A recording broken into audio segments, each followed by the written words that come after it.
All right, and welcome to this latest VirginiaPreps.com Zoomcast. I am Matthew Hatfield, wearing a number of hats, including the Utah Jazz one today. I've covered this guest as part of Virginia Preps and ESPN Radio 94.1, the Suffolk News Herald, and various platforms the last 4 years. He's a terrific, talented young man, a good student as well. He just finished up as a 3.0 plus grade point average honor roll student, class of 2020 from Nansemond River High School in Suffolk. Justin Fatherly, second team All-State, first team All-Region, first team All-District, 7 points per game, 7 rebounds, 3 assists, and 3 steals per game. Justin, how you been? I've been good. Just trying to stay safe during this pandemic. Just committed, and I'm excited right now. Talk about that. For those that don't know, it came across today. You put it out on Twitter, I think around 5 Eastern here as we talked on a Friday evening. You're going to Mott Junior College. Technically, it's Mott Community College, but in Michigan, which for people who don't know, it's a big-time JUCO program. And say, why'd you go in JUCO? We mentioned grade's not an issue for you. You're a great student. But this is a top-level program. Their coach, Steve Schmidt, has led them to 4 national championships. They finished runner-up 3 other times. Tell us kind of how they found out about you and what made you decide to choose them, because you were getting a wide array of interest, I should say, from Division I, II, and III schools. Why Mott, and what do you know about them? Why Mott? So basically, Mott was my best option because, I wasn't getting the type of recruiting that I thought I was going to get by D1s and, D2s. And, a lot of schools would reach out to me and then they would stop reaching out to me. So, Mott, Coach Schmidt actually called me and, he approached me and he seen something in me that a lot of these coaches didn't see in me. So that off the jump just really made me want to be a Mott Bear. So you said he saw something in you that most others didn't see in you. What was that? What did he kind of convey to you he liked about your game and kind of his plans for you? He was just, pointing out the little things like my character and, the energy that I bring on the floor and, the way I come off a screen and the way I shoot the ball and the way I drive to the hole. So, a lot of coaches wouldn't really get into that. So what did you hear from most coaches? I mean, you heard from all level schools. I know Division I, Division II, Division III, all schools were talking to you, and it's probably been some ups and downs with the recruiting process. What did the others say that either, I guess, you kind of appealed to you or you didn't like hearing? What were they talking about, most of them? Well, most of them would really just talk about the same stuff. Just, all right, well, my name is Coach So-and-so, and, we have interest in you. And they would kind of just leave it there. They would tell me, like, okay, you're a good player, but, they were recruiting other people, obviously. And, it just didn't really seem like they were that interested in me. But Coach Schmidt really showed his interest and, reached out to my parents and my coach. So now, I mean, you're learning more about the program. It is all the way in Michigan. It's far out there, but certainly it keeps that Division I dream alive for you if you go there. And given their history and success, there's a little bit of trepidation, but also a ton of excitement. All right, I'm gonna get a chance to prove myself and show the other ones that didn't want me why they were wrong. Right, definitely, because I really been turned down by a lot of schools, and I worked hard during the season. So, my dream is to play D1 basketball and go even higher to the next level. So I think me committing to Mott College was the best decision for me because, Coach Schmidt and his background and the people that he knows and, the way he coaches, that would put me in the best position. So now, for those that haven't watched you play in high school, your first year at Great Bridge, your last 3 at Nansemond River, or even the brief little bit you played on the AAU scene last summer, you're a 6'3", is that correct now, 6'3"? Yeah. Small forward, 2 guard, but you played different positions for Coach Young at the Warriors there. Kind of assess your game where it is right now, what you do well as a player and what you must get better at in order to enhance your game and have those chances of playing beyond the ranks at Mott for a Division I school. If I had to describe my game to you, it would be I'm a high character person on the court. I bring lots of energy. I can shoot the ball well, but that's always something to improve on. I play above the rim, and I score the ball well. I can distribute, and something I have to get better on is just not being so hard on myself. and just letting the game come to me instead of forcing shots. And I could handle better. So it's a lot of things I have to work on to get to the next level. Now, I'm sure we'll delve into this. You're going to play for a coach in Steve Schmidt, who's a Hall of Fame coach. And you play for a guy in high school in Ed Young, who's won almost 500 games. Both very old school. Did you kind of see some similarities in talking to both coaches? And is it going to kind of help you, that transition of having kind of the whip, if you will, and the hard-nosed approach that Coach Young had? It definitely – it was like I really felt a similarity between Coach Schmidt and Coach Young because, you know, they're both old school and they have lots of experience and they have a lot of connections. So, you know, I love Coach Schmidt already, so I'm just excited to get to work with him. Yeah, it just sounds – and I've never even spoken to Coach Schmidt, but it sounds like neither one of them – they're both very much alike, and they're going to tell you what they think, and they don't care if you like what they think or what they said about you, but that brutal honesty is refreshing nowadays where people say a lot of times what you want to hear. Now tell me, too, Justin, the past season for you, it's interesting. You led the area in scoring, and I've said this to numerous people I've talked to, top 3 scorers in our state.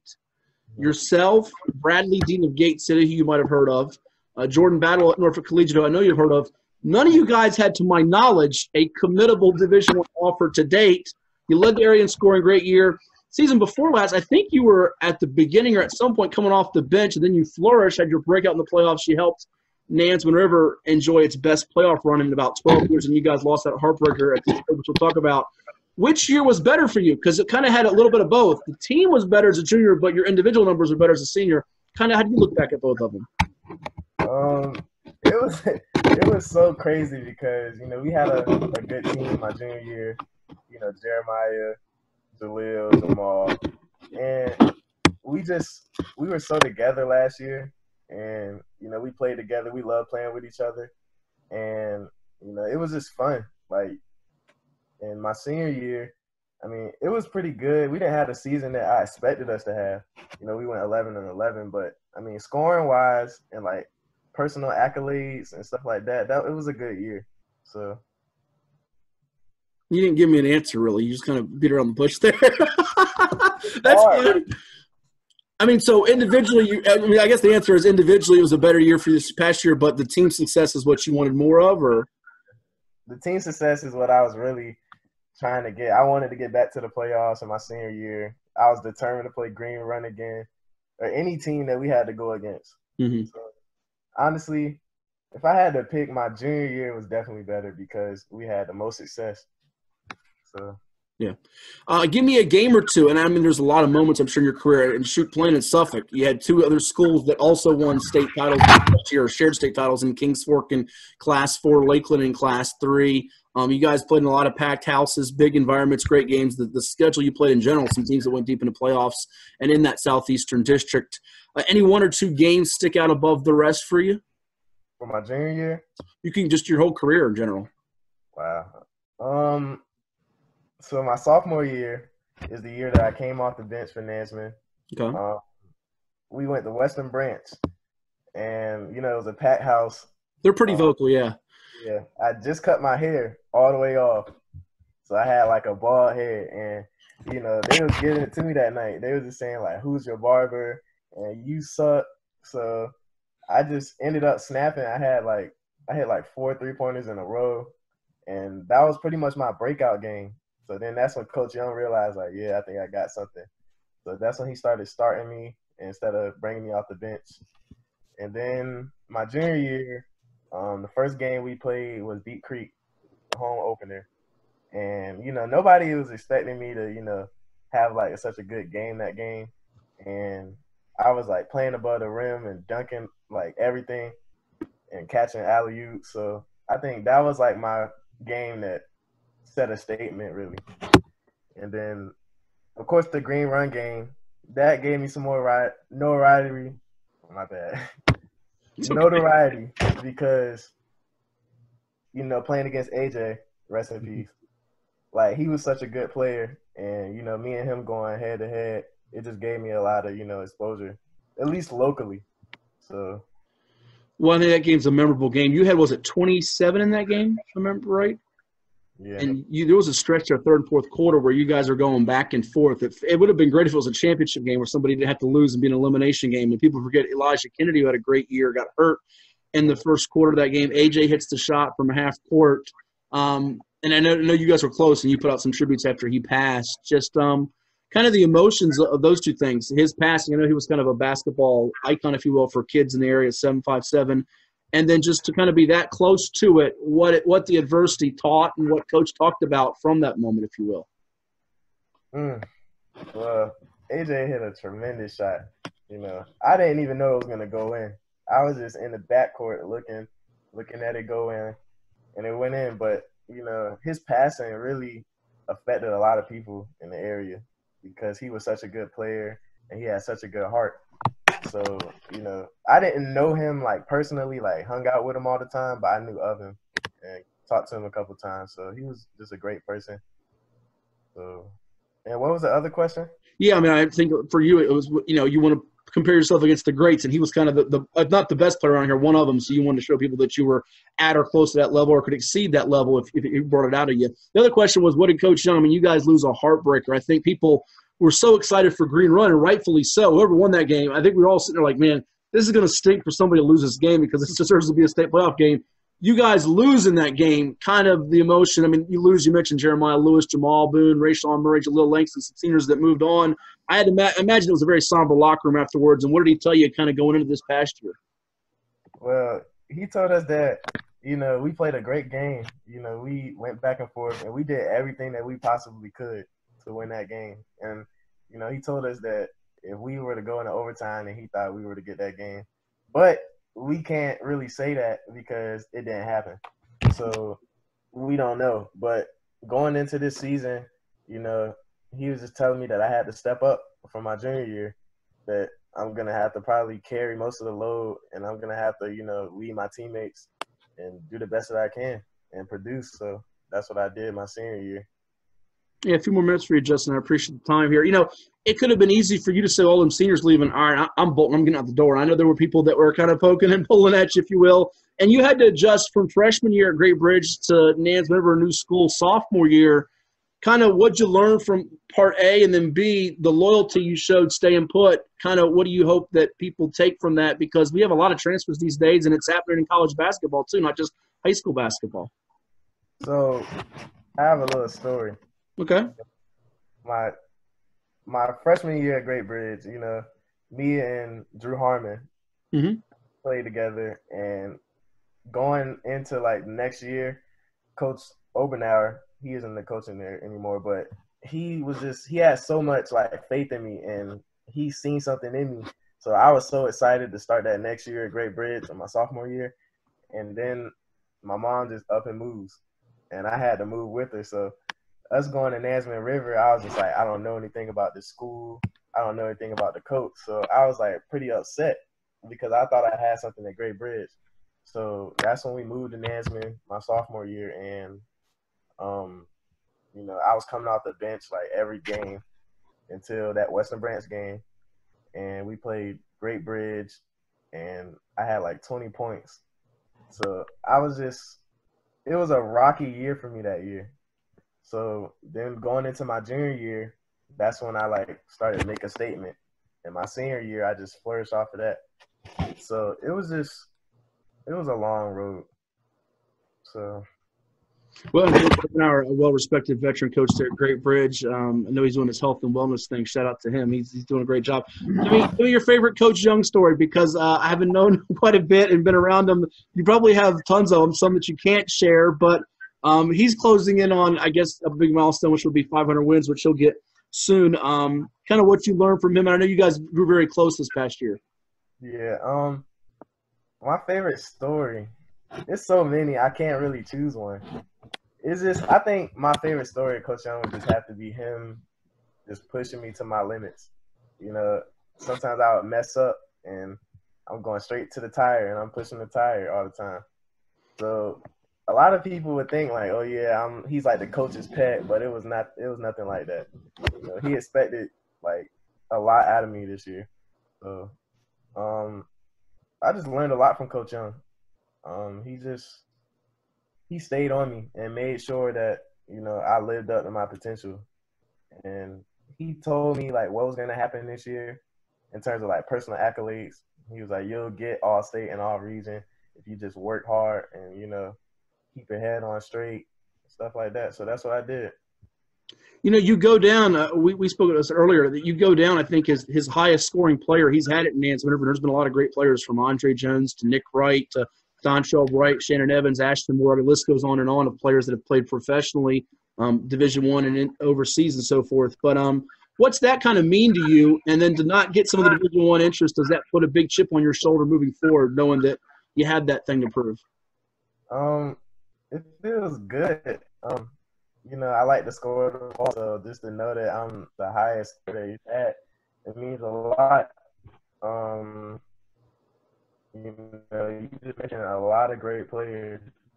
So for my name even come up in that sentence is like a blessing. All right, we've got a little bit of technical difficulty, so we'll try to re-ask one of the questions we threw at him before we finish up with some fun rapid fire for Justin Fatherly of Nansemond River. Justin, you end up being the highest scorer that the Warriors have had in the Coach Young era, and there's been a lot of great players from Andre Jones to Nick Wright to Ashton Moore, Dontrell Bright, Shannon Evans, Ed Drew. List goes on and on and on of Division I players. So that's got to be an honor in a sense, but also there's got to be some pressure, I think, too, to like, all right, I got to live up to that standard and be that guy that has a chance to go play Division I and play professional, whatever level. So how do you view it kind of as a mixed bag of it's an honor, but also I still got more work to be done? Or it's definitely an honor, but, you know, high school is high school, and now I got to go to the next level and, you know, try to do the same thing, be the best I can be so I can get to the next level. Because, you know, this is my story. So it might not be the same as theirs. Well, it isn't. So I have to do what I can to get to that level. Sure. Position real quick. They talking about playing yet? You talking about playing the two? What's Coach Schmidt saying for you for Mott? Pretty much guard, like the same position, like shooting guard, wing, combo guard. So. Okay. Kind of move you around a little bit. That's good. All right, some fun rapid fire here for Justin Fatherly of Nansemond River, who I have a funny feeling is going to rip my heart out here with the first one. Favorite NBA player? Michael Jordan. Oh, good. Nice to know. Nice talking to you, Justin. See you later. Have a good life. Who is the toughest player you've had to guard in high school?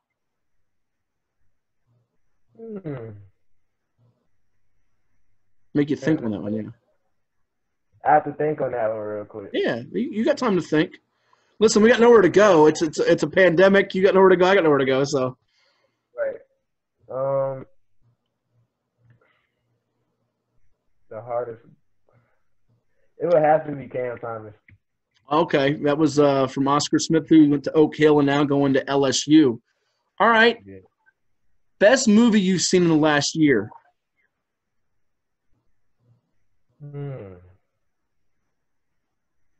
Well, I don't really watch new movies like that. I'm kind of an old soul. So. Okay. Well, what's the best movie that you've seen, period, then? You don't have to go in the last year.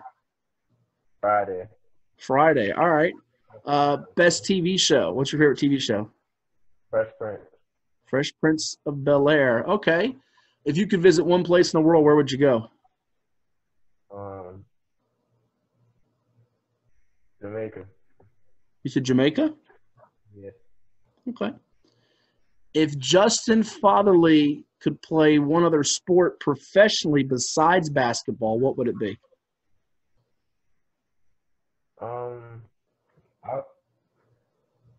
I would run track. You said track? Mm-hmm. Okay. Last two for you. The best place to get a meal in Hampton Roads would be? That's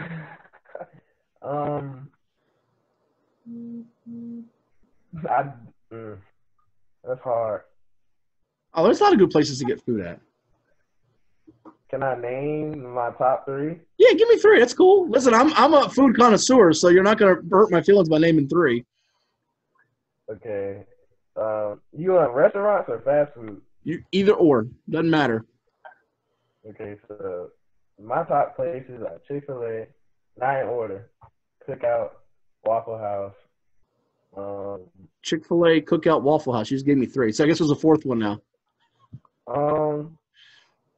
The Guy Fieri Smokehouse in Waterside. What is it? Guy Fieri. Okay, Guy Fieri. I gotcha. That's in Waterside, and the fifth one. You give me 5. Okay. Where's the last one? Mexican food. Oh, any Mexican food. Okay. So you don't have any specific choice. I just had Mexican food last night, in fact. It's funny you say that. You didn't name Coach Young's one of his favorite places, which is Wild Wing Cafe in Chesapeake. But anyways, last one for – what's that? That's one of my favorites, too. Okay, there you go. And last one for Justin Fatherly. Give me – if you had to describe Justin Fatherly in one word, what would the word you would choose be?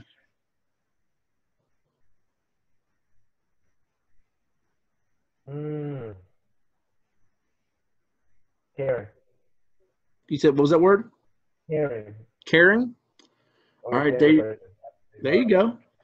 That is the Warriors All-State standout from Suffolk, Virginia, Nansemond River Zone, Justin Fatherly. It was good catching up with you. I hope you continue to stay safe and practice social distancing, but we're getting close to hopefully some hoops in our life and sports and everything out there. It's been fun watching you, my friend, on the hardwood, and we wish you all the best there at Mott College in Michigan and beyond. Hopefully we get to see you dazzle at the college level Division I, and who knows, maybe professional one day. So be well. We'll keep in touch, and thank you so much for doing this. Thank you. I appreciate it. You got it.